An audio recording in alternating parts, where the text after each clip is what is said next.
Salut, du coup, 5 jours qu'on a commencé le challenge. Comme d'habitude, chaque jour, je fais un petit point sur ce qui s'est passé dans la journée. Là, je vais vous montrer ce qui s'est passé aujourd'hui, ce que j'ai fait.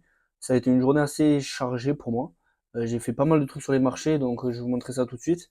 Je vais pas tout vous montrer en détail, ça va être réparti sur toute la semaine en fonction de l'avancée des trades, mais pas de souci, je vais tout vous montrer. Donc là, ça va être surtout sur EURUSD parce que c'est celui qu'on a vu en début de semaine enfin en fin de semaine dernière, que je vais vous montrer sur toute la durée. C'est celui que je trade le plus. Donc là, ben, on peut voir que le trade se déroule très très bien. Je voulais ce matin, comme je vous l'ai dit hier, rentrer à l'ouverture de Londres ici sur cette zone-là. Comme vous pouvez le voir, on n'est pas revenu, on a juste liquidé un petit peu ces equal low et reparti à la hausse. J'aurais aimé que ça revienne ici, mais bon, pas de souci. Là, on voit que le prix, ben, il a très très bien évolué. On se rapproche de mon premier TP. C'est une zone ici. Si on va en H8, c'est une zone de POI, de ce gros mouvement-là.